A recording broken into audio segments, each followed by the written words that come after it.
Yo, what's good, y'all? Back with another one. I know it's kind of early, but I got to get some things off my chest when it comes to wild card weekend. First, I'm going to start with the Seahawks and the 49ers. Honestly, it was a little bit dicey early, but I'm going to keep it real. I never felt like the 49ers were ever going to lose that game. I really didn't.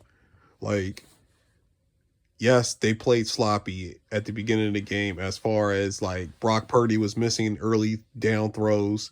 He missed a few throws that he normally made. You feel what I'm saying? But I already knew that was going to happen because it was the playoff jitters. That was his first playoff game of his entire life. You feel what I'm saying? So that's how I knew he was going to start off a little slow. And the defense was giving up big plays as far as like the 50-yard bomb from Geno to DK Metcalf. Javarius Ward had a horrible first half. Like, that was the worst half of football I had ever seen him play, especially since he been in San Francisco. Like, he was bad, bad. But luckily, second half, the real 49ers showed up, and Javarius Ward. Actually, the funny thing about it is,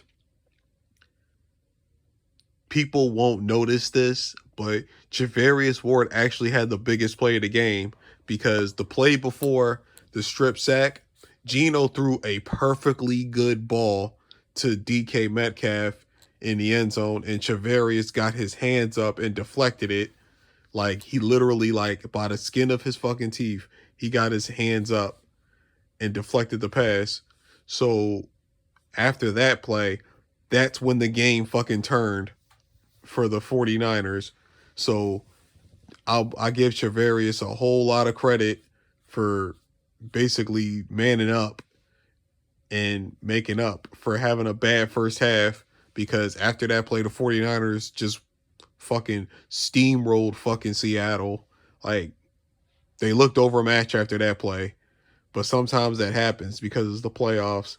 Momentum plays are a big thing. So, like I said, shout out to Mooney, and I expect him to be good next week against either Dallas or Tampa Bay. It don't matter, because honestly, I think the 49ers are going to beat both of them. It don't even matter who they play. I'd rather it be the Cowboys just because, you feel me? Because I got a lot of homies that's Cowboys fans. And plus, they said they want smoke, so come get it. But as far as the Chargers and the Jaguars, oh my fucking God, bro. Like, I have no fucking words for this Los Angeles Chargers, bro. Every fucking year, I think that they're going to do something. And every fucking year, they fucking disappoint me, yo. Like, if Brandon Staley is not fired by Monday, by today, what the fuck is wrong with the Spanos family, bro? Like, yo, you can't keep him as head coach. You absolutely can't. Like, he already fucked y'all season up by playing Mike Williams in the last game of the season in a meaningless game against the Broncos. And then he ends up getting hurt. I think it was the third quarter, and then you had the starters play up until the fourth quarter for no fucking reason. And then you blow a 27-0 lead against the fucking Jaguars, a team that have not been to the playoffs since they went to the AFC Championship game in 2017, bro. Like, Trevor Lawrence had 4 interceptions. He played possibly the worst first half of football I had ever seen in my life. But yet, I give Trevor credit though, man, because he came back strong as fuck and finished that game off. So that's why I give Trevor his flowers, because he showed complete mental toughness. But like I said, man, the Chargers need to get rid of Brandon Staley ASAP. Sean Payton is out there. Go get him. And from what I heard, Sean Payton wants that job. That's the job that he wants. He wants the Chargers job because he feels like he could take the Chargers to the next level. And I honestly think he can too. The Dolphins and Bills, I'm getting increasingly worried about Buffalo, because that game had no fucking business being that fucking close with a third string quarterback with Skylar Thompson, who has not proven he can play that good.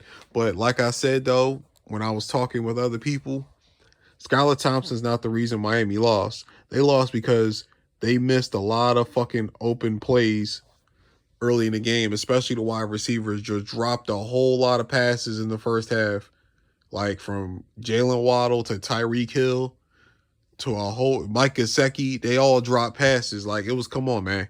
Like, you got a third string quarterback. You got to help him out. There's no fucking way that it should be happening.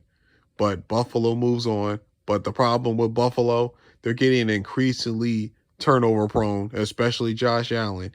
That shit is not going to fly next week against Cincinnati. And as far as the Giants and Vikings is concerned, yeah, I picked the Vikings, but I mean, even I should have known better with that one. Kirk Cousins is a fucking joke. Like, point blank, period. Anything past 1 o'clock, the dude turns into a fucking pumpkin. The glass slipper club comes off and he melts in fucking crunch time. Yo, how the fuck it's 4th and 8 and you throw a 3-yard pass, bro? Like, who called that fucking play? Or did this motherfucker decide to throw that short of the sticks? I'm starting to think it was Kirk Cousins who threw short of the sticks, because there's no fucking way that you have that play designed like that. Like, I'm sorry, bro. Like, Kirk Cousins is a fucking, he's a clown, point blank. And actually, I feel sorry for Vikings fans, even though I've been ripping them all year. And then you have the Bengals and the Ravens. Honestly, though, the Bengals, I'm getting worried about them too, man. Like, and I think they're the scariest team in the AFC when they're healthy.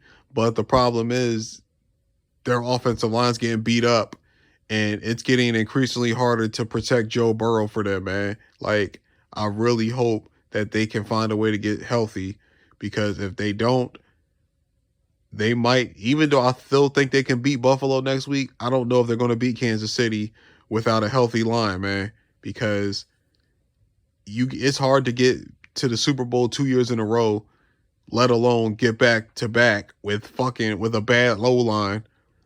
You follow what I'm saying? And Joe is fucking great. He made it before with a bad line, but it's hard to do that back-to-back years. But hopefully Cincinnati gets healthy. But I'm going to talk about the Cowboys and the Buccaneers tonight, because those are the 49ers' next opponents. But y'all tell me what y'all think. I'm going to holler at y'all. Peace.